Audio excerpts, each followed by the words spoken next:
welcome everyone to Ajax Downs opening day. I'm Nick COUKOS, my partner Jennifer Morrison. How we doing, Jen? Oh, doing great, Nick. It's exciting, beautiful weather today, and the crowd's starting to fill up. Yeah, how was your winter? Well, it was a long winter, I'll tell you. No racing from December till, now. Yeah, how about yesterday? Let's talk about yesterday just for a second. The Kentucky Derby yesterday. Bob Baffert, who, in my mind, there's no better trainer in thoroughbred racing to get a horse ready for a big race than Bob. You know, he molds them from what he has, and yes, you can say whatever you want about him getting horses that cost maybe $500,000, but this colt, who was bred by British Columbia's John Gunther in Kentucky, was a raw 2-year-old that needed to be molded. He got into the races in February, and in a matter of 3 months, he has won the Kentucky Derby. Yeah, just a great job, great race, and we had a lot of fun here yesterday with the Derby. Let's talk a little bit about Ajax Downs 2018, a new season, of course, here.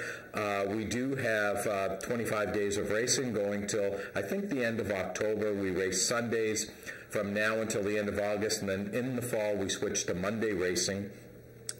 Should be a lot of fun this year. We got a lot of activities, as we always do. I know next week is Mother's Day, and we have a big promotion on Mother's Day. First 100 mothers that come here get a betting voucher and a flower, so that will be a lot of fun. We have Family Day coming up, I believe, August 19th. We have so many activities that are set out for this year. I know the ladies, Katina and both Kara, do a fabulous job putting our marketing activities together. They really, really do, and I'm really proud of them, and of course this year's no different. We're going to have a really, really good year this year, and of course don't forget July 1st, Canada Day. No, July 1st, yeah, it's a great day. Oh yeah, no, it's fabulous. It's going to be a super racing day. It's going to be the day after the Queen's Plate, and then we can have some fun here. And it's always a great card and big crowd, too. Talking about great cards, let's get into the first race of the year. Race number 1 is a speed index race. These are for horses 3-year-olds and up with an average speed index of 90 and under. And small field, but you know what? Very competitive. Who do you like in here? Yeah, I find a lot of the races today tricky, but of course, all the horses are coming off, most of the horses racing today are coming off the winter layoff mix, so I like to look and see how the horses did in their first race of last season. I think a popular pick in here is the 5-horse Reckless and Wild. This is a beautiful, stunning-looking individual, and you have to come and see him in the paddock because he does tout himself. If he comes in looking all rolled up and powerful, controlled energy, just like he did in only 2 starts last year, and he won them both. And Barry Wood might have a very good day today. I was thinking the same thing. I looked at today's card, and I thought Barry was going to have a big day today. So, Barry, if you don't have a good day today, you can blame both Jen and I, because we're probably all over in your selections. I like Barry in here, too, but I went with the 1 horse that's all good. And the reason why I went with this horse is because I'm a big proponent of horses for distance. And this horse has run 300 yards 4 times, has won 3 of those 4 times. I'm really big on that. So I think from the inside, I think this horse can do quite well in here. I do like the 5-horse, but again, horses for distance. Rouge River Cartel is another horse that's run this distance 5 times with 2 seconds and 2/3. So that was my logic between 1 and 1-4. That makes sense. That's something that you do have to look at is the distances, because a lot of these distances today are shorter than what we'll see through the course of the season. Right. So some of these horses will find the shorter distance a disadvantage. Right. Let's move on to race number 2, which is an allowance race going for a purse of $14,000. These are Ontario Sire 3-year-olds and up, which have never won 2 races. The start of the pick 3 and also the pick 5. We are going to have a pick 5 here at Ajax now today. Yeah. All right. Oh, I love that bet. Good job, Kevin Humphreys, on getting this pick 5 in for today's card. So, who do you like in the pick 5 to start off the pick 5? Well, I'm going to show half of a race here from last season. It's the Ontario Sires Futurity, and I want you to look at the far outside and the last jumps of this race I'm going to show you. And the horse's name is Too Much White. He's going to get up and win the Ontario Sires Futurity. He has the 1 hole in this race. Now, I think that, okay, there's the head on.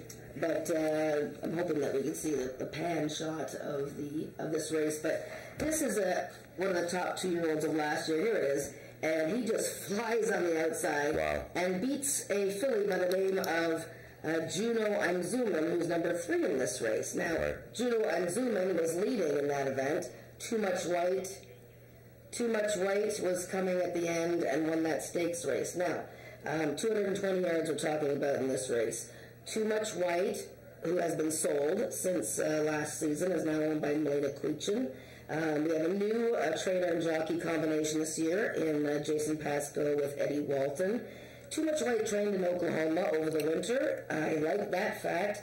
The distance might be a little stiff for him, but Junoimzoomin is a speed horse, a filly, as long as she doesn't get boiled up in a duel with the 2-horse Jess who was the horse that I actually landed on, because I think the 2 speed horses might be able to hold off Too Much White. Yeah, I went with the 3-horse, and the reason why I did is because of the distance. Again, I thought Too Much White was extremely impressive in that race. I agree with you. But the horse has got 2 things to overcome in here. It's a shorter distance, number 1. And number 2, he's got the inside post. And when Jen showed that video of that race last year, this horse came flying on the outside. It's much harder for horses to fly on the inside than it is on the outside. I don't know the reason why. But there's got to be a reason for it. When we see horses break from the outside, they tend to go right. It gives them lots of room, and there's all kinds of room out there. On the rail, it's like, whoa. But it's interesting. I have to mention this statistic. Don Reed, in the last 5 years, with horses coming off a layoff of over 180 days, 33% wins.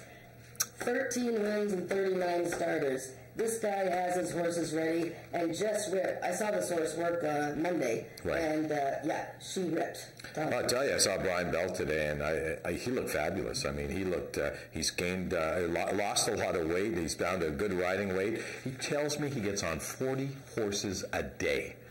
40 a day. So, I can tell you the jock, Brian Bell, is probably going to have a great year this year. I said it right here before the first race. He's going to be our top jock this year. Ooh. Race number 3 is an allowance race for 3-year-olds and up, which have never won 3 races, going a distance of 250 yards. And the second leg of the pick 5, and if you get knocked out in the first leg of the pick 5, you can always start at pick 4 in race number 3. So look, I went with the 1-horse Kona Corona. I'm always not usually big on picking horses from the rail, especially off a layoff. But Kona Corona from the Greg Watson barn won his debut last May over Rouge River Cartel, the Dominionator. Both horses came back to win their next start. So I like the fact that he had a gate work on April 27th that has sharpened him up, I hope. And one of his best races was his debut last year. So Corey Spataro, Greg Watson, Kona Corona, a 4-year-old gelding in a race with some good fillies in the field. Yeah, well, let me tell everyone, first of all, Jennifer and I don't talk about our selections before. We do it independent of each other, and we hand them in. I went with this horse as well, as a matter of fact, for a couple of reasons. I like Greg Watson as a trainer. I like Corey Spataro as a rider. And I think the horse has got a big shot in here. The third thing I like is the 10-to-1 morning line. That always kind of sways me. If I'm between 2 horses and one's 8-5 and the other one's 10-to-1, we'll guess which way I'm going. The other horse I like a little bit in here, I'm going to take a shot on, is my namesake, is Fast Streaking Nick, the 2-horse. 15-to-1, Chelsey, Willick, Joe Tavares, the trainer.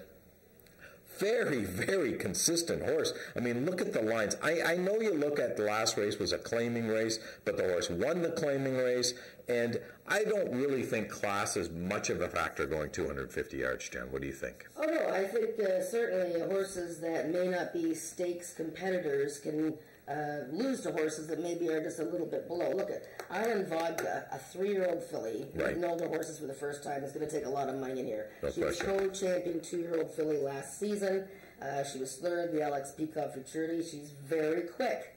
And she had a workout at Remington Park, so she's been winter trained. But she might be the best horse in the race. But, this is her first time against older boys. And even Mrs. First Lady on her outside is a horse to contend with. So I think Island Vodka at low odds is not the best bet of the day. Yeah, and I would agree with that. I mean, it's really, really hard for a 3-year-old filly to compete against older, not only mares, but geldings as well. So she's going to have quite the test. I mean, we're going to find out how good she is. I can tell you, if she does win this race today, I'm going to be awfully impressed.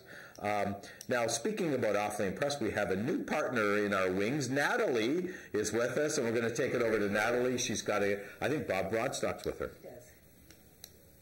Thank you very much. Bob Broadstock, a trainer with 4 horses racing today. How does it feel to be back at Ajax Downs and getting the 49th season underway? Well, it's a wonderful thing.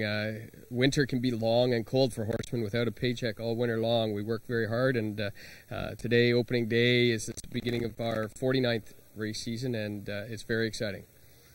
I'm excited too, but let's talk about the horse in the 6th race, I Am the Eagle.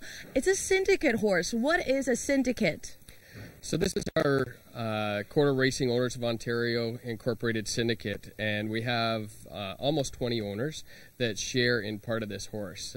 They pay a one-time fee and no expenses for the rest of the time. They get 2 years with the horse. This is our 2nd time around, and everybody's having a lot of fun. They enjoy racing the horse and the experience. Okay, I'm looking forward to seeing that experience, but tell me, what is your gut feeling about I Am the Eagle in the 6th race? I really like him. You know, he's done everything we've asked of him. He's been keyed up and ready from the moment we got on his back. So today will be our first test in real live racing here at Ajax Downs, and we're looking forward to it. Thank you very much, Bob. Nick and Jen, back to you. Okay, thanks, Natalie. Race number 4. Let's talk about race number 4. Maiden race, 3-year-olds and up. Start of the 2nd pick 3 on today. Hopefully you're still going to be alive in the pick 5 and the pick 4. But if you're alive, who do you want to have, Jen? Well, this is my best bet of the day. Whoa, best bet of the day. I don't know what kind of odds we're going to get, but number 5, J.K. Doc Carter from the Molina Queechin barn. I mean, look out. They're absolutely loaded. They had 20 horses in Oklahoma over the winter, and this filly's run twice. Her first race of the season was okay at Remington. The race on April 7th was absolutely super. She broke well, really well, and she just battled to the end there, the shorter distance, 220. She might be long gone on these horses. I mean, you got to consider that she's sharp and ready. I like Bob Broadstock's filly in here that they bought in January, SR Solid Ruby. She's pretty quick out of the gate, but again, it's her first start over the Ajax surface. Right. And I like Royal Hat Trick, a filly who was well regarded last year, and her last start of the season had no chance. She got wiped out. Race number 5 is our feature race on today's Carter Racing. It's an open race for 3-year-olds and up, going a distance of 250 yards. And boy, the champ is back. One Cool Wave is back at it again this year. I mean, what can we say about One Cool Wave? You know, this is a 10-year-old gelding. 8 years ago, and I was here 8 years ago. I'll never forget this. This horse went 8 for 8 as a 2-year-old. Probably one of the best quarter horses I've ever seen. You know, he's just what can you say? 39 lifetime starts, 23 wins, almost $400,000 in the bank, and almost all of that money, $377, was made here at Ajax Downs. Yeah, and, you know, 10 years old, he's as white as a ghost. He worked on Monday, and I was here, and, I mean, he's just brimming with fun and let's go, and Brian Bell turns him around in front of the starting gate, and One Cool Wave, Heston as he's known, you go down and see Heston, and he just took off and had this blazing workout. Right. You know, the short distance is perfect for him, whereas it's probably not great for the 2-horse countries coming back. Who is possibly a better horse, you know, in longer races than, say, One Cool Wave. Like, he's been running against good horses last year. He's a lovely horse, country's coming back, but I think One Cool Wave has the advantage. And you can't discount Arctic Fame. Nope. He won more races than any other older horse in North America last year. He went 7 for 9. And he's had a little thing going on with One Cool Wave, who does have the advantage in the score right now. Yeah. Well, I picked Arctic Fame, and the reason why I did was primarily because of post position. I like the post position of Arctic Fame. As you mentioned, he is a win machine. 7 for 9 last year. He loves the distance. He loves an off track. there was rumors there was supposed to be some rain this afternoon, so I don't know if we're going to get rain before 2:43, but if we do, and the track's a little bit off, Arctic Fame is certainly going to relish in that. So does One Cool Wave, don't get me wrong. He's 3 for 5 in an off track. But I think at this distance, going 250 yards, I think it's a 2-horse race between the 4 and the 1. And, you know, the 2-horse, although a nice horse, although he's 1 for 1 going at 250 yards, but it was a while ago. It was a while ago, and I know he shows a win on his lines going 110, but, you know, these 2 horses I think are real class racehorses. Race number 6, the final race on today's card of racing, and we heard Natalie talk to Bob Broadstock about I Am the Eagle. I don't know if Bob mentioned to you or not, but you know, this syndicate, First Line Racing Syndicate, which I'm a big fan of, I believe there are some shares available. So if anyone's out there and wants to get involved in horse racing, and it's not a big cost, you have certainly a lot of fun. You pay a one-time fee for 2 years, as Bob said. It doesn't cost you any more money. And the great thing is you get a tax write-off for it. So, you know, you're able to write off this expense with your taxes. So if you have any income, then it's a pretty good thing to do. I didn't go with the 1. I went with the 5-horse. It's Goodbye Time. Joe Tavares, Chelsey, Willick. I'm looking for a price horse in the last. And you know what? I'm a big fan of Chelsey's, and I've got a feeling Joe might have his horses ready today. Well, he's got a horse in every single race, so we'll see how Joe does. I went with the 6, another Melina Quechin horse, Paint Me Southern, with Eddie Walton riding. She had a super effort at Remington Park in March. She led very late. The winner of the race was odds on, even money, so he was expected to win. I think it was a she. Paint Me Southern, I like Big Man B from Scott Reed's barn. New father over the winter, Scott Reed with his partner, Carly Furlonger. So Big Man B, maybe we'll make some money for some baby clothes. There we go. Reed. And look, I like I Am the Eagle, but you know, I know Bob brought a horse last year, Steel Patriot, who got really good after he sort of got a feel for the track. And yeah, we don't know how the rail is going to be. Is it going to be any kind of deeper than any other part of the track? So yeah, it's probably better to stay a little bit outside with your picks. Did you mention the 2-horse Lethal PYC? I didn't. I picked him 3rd, yes. Well, you know, this is a horse I picked for 2nd because and you have to look at this horse real close. The horse ran 3 times last year. Twice it got beat to a horse called Had to Be Ivory. Yeah. And Had to Be Ivory's was the best 2-year-old last year by 17 miles. Yep. 17 miles. And, you know, so Lethal PYC, those lines are a lot better than their finishes are indicating. It's coming out of the Don Reed barn. Don's going to have the horse ready, and I said Brian Bell, I've already said that he is going to be the leading rider this year. I've said it right here. Anyways, that's our show for today, Talking Quarters. We'll be with you all day today. Jennifer will be out in the paddock. I'll be in here. We're going to take it to commercial. We'll see you soon.